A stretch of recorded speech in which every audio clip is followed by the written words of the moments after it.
Friends, இன்றைக்கி நம்ம பார்க்குறதுங்க கோவக்காய் வச்சுட்டு ஒரு கிரேவி பண்ண போகிறோங்க. அதுக்கு தேவையான பொருட்கள் பார்த்துக்கலாங்க. ஒரு வெங்காயங்க, சின்னதாக ஒரு வெங்காயம் எடுத்து பொடியை வெட்டி வச்சுருக்கேங்க. ஒரு தக்காளியை பொடியை வெட்டி வச்சுருக்கேங்க, சின்ன தக்காளியை. கருவேப்பிலை, கொத்தமல்லி தலைங்க. தாளிக்கிறதுக்கு சோம்பு 1/4 டீஸ்பூன், 2 பட்டை, 2 கிராம்பு எடுத்து வச்சுருக்கேங்க. அப்புறம் காஷ்மீரி மிளகாத்தூள் 1/2 டீஸ்பூன் எடுத்து வச்சுருக்கேங்க. சாம்பார் தூள் 1/4 டீஸ்பூன் எடுத்து வச்சுருக்கேங்க. மல்லித்தூள் 1/2 டீஸ்பூன் எடுத்து வச்சுருக்கேங்க. மஞ்சத்தூள் 1/4 டீஸ்பூன் எடுத்து வச்சுருக்கேங்க. இது மட்டன் மசாலா ஒரு 1/2 டீஸ்பூன் எடுத்து வச்சுருக்கேங்க. இஞ்சி பூண்டு விழுது 1 டீஸ்பூன், ஒரு குட்டி ஸ்பூனில் 1 ஸ்பூன் வச்சுருக்கேங்க. உப்பு 1 ஸ்பூன் வச்சுருக்கேங்க. எண்ணெய் ஒரு 4 டீஸ்பூன் எடுத்து வச்சுருக்கேங்க. கோவக்காவை நல்லா கழுவிட்டு அறுத்து வச்சுருக்கேங்க. இப்போ நம்ம கிரேவி பண்ணுறதை நம்ம பார்க்கலாங்க. எண்ணெய் ஊற்றிக்கலாங்க. எண்ணெய் ஊற்றுனது காஞ்சதும் நல்லா காஞ்சிருச்சுங்க. இப்போ பட்டை 2, கிராம்பு 2, 1/4 டீஸ்பூன் சோம்பு போட்டுடலாங்க. நல்லா பொரியிட்டுங்க. நல்லா பொரியுதுங்க. இப்போ நம்ம இந்த இஞ்சி பூண்டு விழுது இருக்கு இல்லைங்களா, அதை போட்டுடலாங்க. அதை போட்டு நல்லா இப்படி வதக்கி விடலாங்க. அது நல்லா வதங்கிடுச்சுங்க. வெங்காயம் போட்டுடலாங்க. தக்காளியும் போட்டுடலாங்க. மல்லி கருவேப்பிலையும் போட்டுடலாங்க.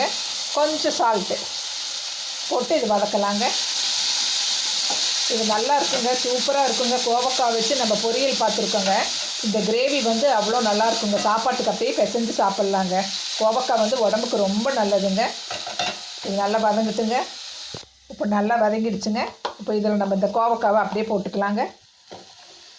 கோவக்காவை நல்லா கழுவிட்டு தொடச்சிட்டு நான் அறுத்து வச்சுருக்கேங்க. நல்லா ரவுண்டாக இப்படி தாங்க அறுத்து வைக்கணும். நல்லா இது 2 வதக்கலாங்க. காய் நல்லா வதங்குதுங்க. இப்போ இதில் நம்ம மஞ்சள் பொடியை போட்டுடலாங்க. காஷ்மீர் மிளகாத்தூள் 1/4 டீஸ்பூன் அதை போட்டுடலாங்க. மல்லித்தூள் 1/2 டீஸ்பூன் அதை போட்டுடலாங்க. மட்டன் மசாலா 1/4 டீஸ்பூன் போட்டுடலாங்க. இது சாம்பார் தூள் 1/4 டீஸ்பூன் போட்டுடலாங்க. இப்போ நல்லா பெரட்டலாங்க. பெரட்டிட்டு பார்க்கலாங்க. இப்போ காய் நல்லா வதங்கிடுச்சுங்க. இந்த உப்பு போட்டுடலாங்க.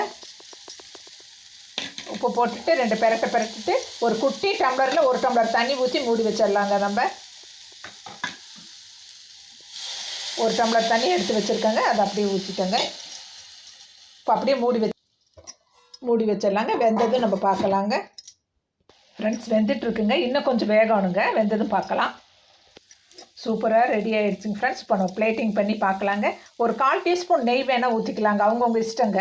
இறக்கும் போதுங்க. இப்போ நம்ம பிளேட்டிங் பண்ணி பார்க்கலாங்க.